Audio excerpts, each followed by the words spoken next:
Hello, everyone. Chemical trails do not stress me out any longer.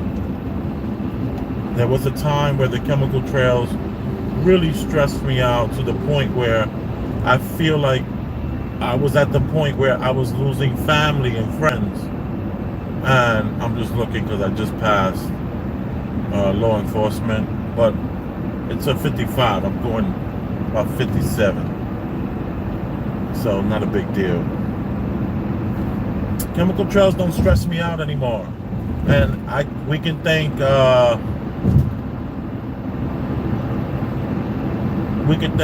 COVID for that and the lockdown. In half a mile, keep left at the fork to continue on I-287 East. Follow signs for White Plains Rye. We can thank the pandemic for that, because during the pandemic there were very little clouds out there. Keep left at the fork to continue on I-287 East. In the sky.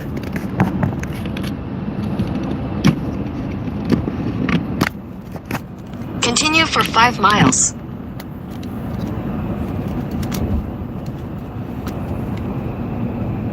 Rob Lowe.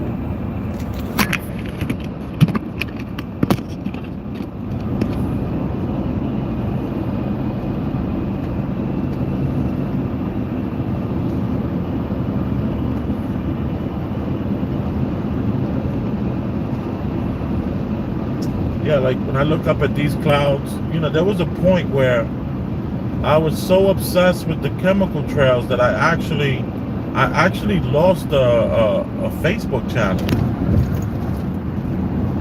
Facebook shut me down. I was going so hard.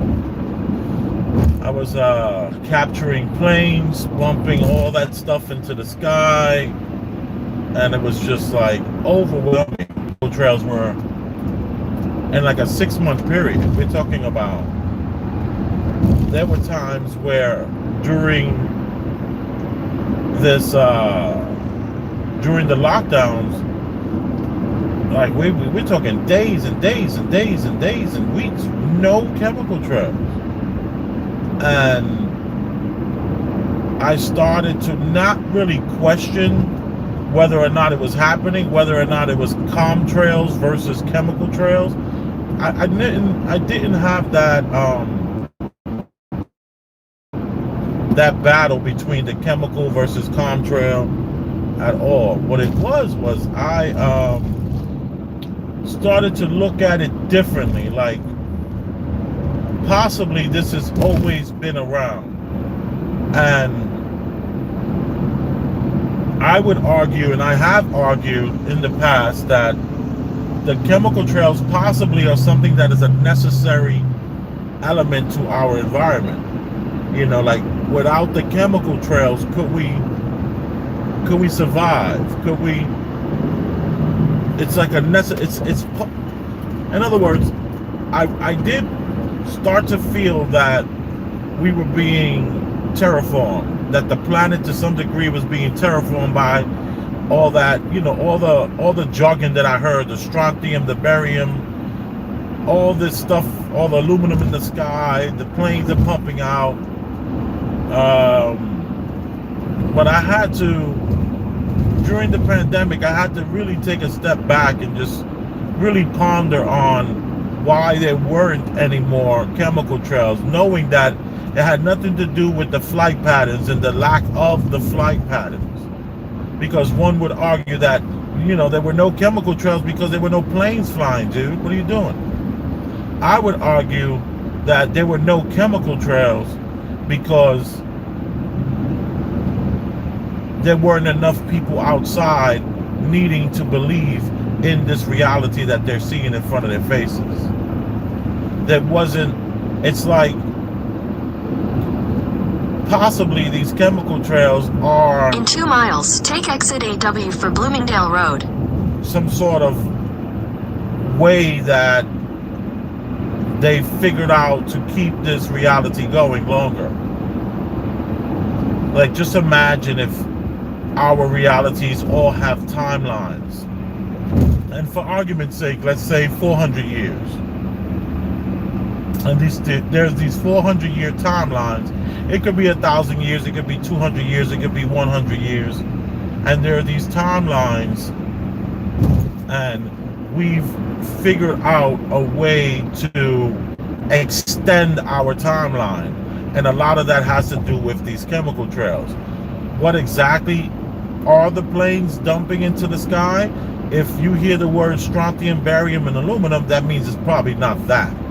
It's probably something a lot more complex and simple, and a lot of simplicity involved as well.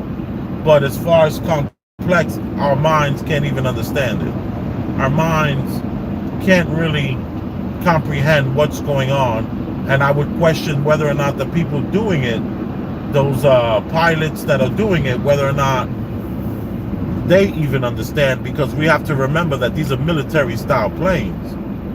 And I even found out where the planes were where they were coming from and landing. They were coming from upstate. You're always like, where are these planes coming from? Well, they're not coming from International Airport. In a quarter mile, take exit 8W for Bloomingdale Road. Military style places. They're coming from military airports. And there's an airport in upstate New York very close to this huge auction for cars. Take exit 8W. One day I went to the auction to buy a car, or at least where I was considering buying a car at this time. And what happened? What happened was, in a quarter mile, use the left 2 lanes to turn left onto Bloomingdale Road. All I saw was these military planes taking off and landing, taking off and landing. Huge ones, you know, the ones that you can put tanks inside. And it's they have a huge landing strip. It was pretty amazing. So I kind of use the left 2 lanes to turn left onto Bloomingdale Road. I kind of knew where the planes were coming from, and I became a little obsessed with trying to find what I thought was truth. And we all know that that's, you know, one person's truth is another person's absolute lie. So the chemical trails no longer bother me, because during the pandemic I started to really think and ponder and consider different ideas to these chemical trails. And it feels like the more people that are outside, the more chemical trails that are needed. The less people outside, the less chemical trails are needed. So there wasn't necessarily a terraforming going on, because just think about this. We have the pandemic, people are told to stay home, not go outside, and there's no planes flying. Isn't that the time to truly fly the plane? Continue on Bloomingdale Road for half a mile. Shouldn't we be flying the planes while everyone is home? But they didn't. It was only a few occasions throughout that, let's say 7-8 month period, where they did fly the planes, and they did release whatever it is they're releasing. And I would argue that it's some sort of like maybe energy, maybe some sort of reaction that the chemical trails have against the screen. And I say screen as if what we're watching is a screen.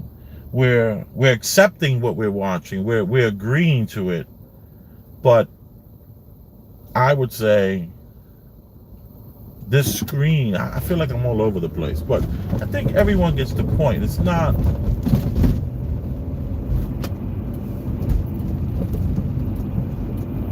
I don't think the chemical trails is anything we need to worry about. They probably have always been here. And the more people that go outside, the more necessary it is to put those chemical trails in the sky. And what's going on up there in the sky? I don't know.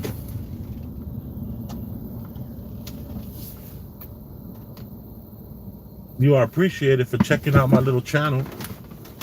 Big Elvis the Chef here. I'm trying to adjust this new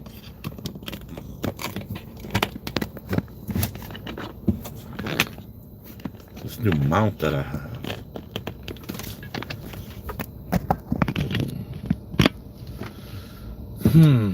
Gotta dye the beard again. It's like Uber salt and pepper. I kind of like it though.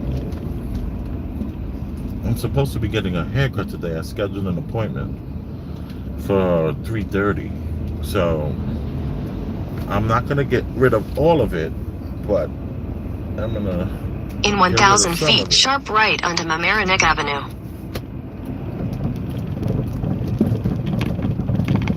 Oh, you hear that? One of my tire rods I got from AutoZone is now. Sharp right onto Mamaroneck Avenue, then turn left onto Chaffin Place. Chaffin Place. I'm heading to Scarsdale, here in New York. It's a small suburb, 15 minutes away from the Bronx. Turn left onto Chaffin Place.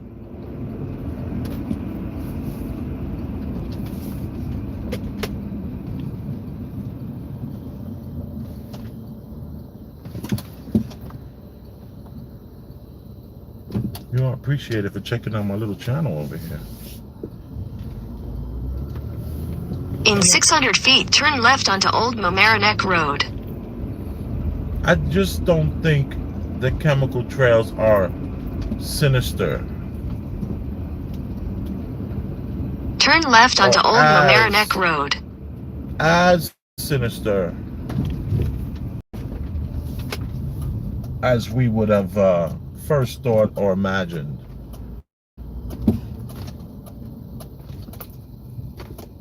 Letting this lady cross. I can't believe those two cars did not let this lady cross with her baby.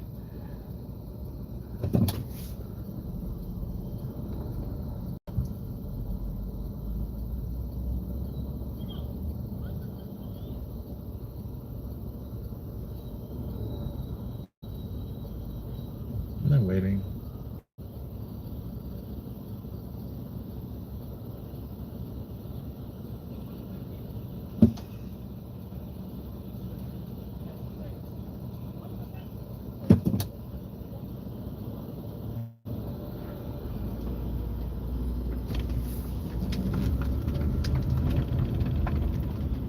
Continue for 3 miles.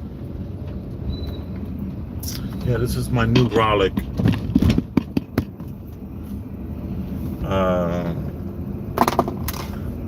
Too bad it shows. I gotta figure out a way to maybe turn that. I gotta figure it out. You all appreciate it. Thank you for checking me out. Big Elvis the Chef Rosenberg.